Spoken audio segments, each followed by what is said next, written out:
Hello DSMers, Bobby at FIBA Motorsport here. Are you bored of your DSM rear front wheel drive, all wheel drive, anti-roll bar at the back? Need one bigger? Can't get any bigger than RM? Now you have an option. With my Evo adapter brackets. So if your brackets look like this and you're tired of them and you want something nicer to go with your red anti-roll bar, if you've got an RM roll bar, then this will be an upgrade because you also get to upgrade to an anti-roll bar of 22 millimeters. This is a Evo anti-roll bar. So if we get rid of this stock one from a front wheel drive, by the way, get rid of this old looking bit. So the adapter bracket will come in a few versions. You got front wheel drive, all wheel drive, or if you're all wheel drive and you've got tubular rear lower arms, you'll have the front wheel drive spacer bracket. With these anti-roll bars, they're 22 millimeters off of an Evo. It's then this one specifically has been reconditioned, coated, and then repowder coated again. I can do them in black and red, but only while I have them in stock. But you get the option later on of if you want to step up from 22, I also supply bushes which will fit in the same housing. So I originally designed it so I could utilize different size bushes in the same setup. So you just buy the system once. There's no point in buying it many times to fit every single bar. I always wanted to make sure you get to use that as many times as possible. The bush is the cheaper part and the bush is the consumable part, and that is what you'll buy to change sizes. So I can do them in stock 22 millimeters, I can do them in 24 millimeters, and I can do them in 25 millimeters. That's so many more options than a DSM has ever had.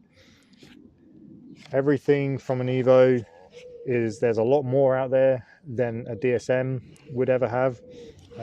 So this now opens up a whole lot more options for you. Let's call it the king of anti-roll bars if you want to go that route. So with the all-wheel drive kit, you'll get your adapter bracket, you'll get your arch bracket, and you'll get your designated bush of choice. You can either start with a 22 mil or you can go straight to a 24 or a 25. It depends, up to you. If you've got tubular lower arms and you're all-wheel drive, you'll get one of these spacers as well, which means that on the spherical bearing will now be back centralized, so it means you've got full motion forward and backwards. If you have a front wheel drive, you'll automatically get this because it offsets it a bit more, which is what's needed as part of the subframe design. So these are all billet aluminum CNC machine, and they're all anodized black for a nice long lasting finish. All of the hardware is socket capped bolts, zinc plated, so you won't have to worry about any of that. All the bushes are high grade polyurethane and they're replaceable should you wear one, break one, lose one, or even just want to upgrade them. They're always available. With the anti-roll bars, the bars are, as I said, whenever I can get them. You can also supply your own bar, depending if you want to recoat it or not, that's up to you. Just have to message me to see if I have them in stock at the time. I only have a few at one designated time because I don't have loads of space to stock all of these. So yeah, that is the rear Evo anti-roll bar adapter kit for the 2G DSM. If you feel like you want something stronger, if you're racing, cornering, and you want a nicer rear end, this is definitely a future-proof kit for you. You have plenty of options from different manufacturers to get different bars, different colors if you would like to go that route. Some companies have offered different colors before for their bars. This will be a very good upgrade for a lot of the racers where you want to push the extra boundary going around corners and get everything you can get out of your chassis.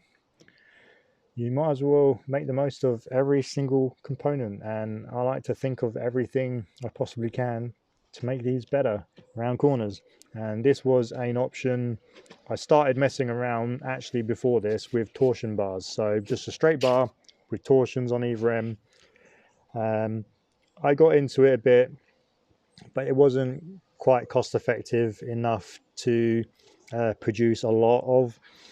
There were a lot of machining parts, there was a lot of strengthening parts, then you had to have add-on bits, so it became costly to a point where it's not feasible for everyone. So these being a used part, you can find these from the marketplaces or eBay.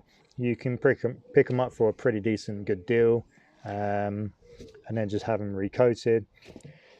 And then you can always use these brackets later on as well, where they fit on the factory subframes or tubular subframes. You won't have to worry about them. Whereas a torsion bar, you have to make custom brackets as well as the custom torsion bar, then mounting the solution for where you're going to mount it. It gets quite complicated and again costly. So this is the ideal option that I came up with for everyone. Hopefully you like this video and this is of interest to you. If you do feel like this is something you want to opt for, please give me a message. Also check out dsmtuners.com where I've got a lot of the information on there as well, or my Facebook page at FWD Motorsport. If you do have any questions, ask me on either one of them platforms and I'll be happy to answer your questions and help you get sorted out should you wish to get a kit from me. Well, thank you very much for watching this, and I hope you enjoyed it and got some good insight into some future proofing of your DSM, which is now getting scarce on parts anyway. So let's keep them going strong and find solutions for a lot more stuff. Take care. Bye bye.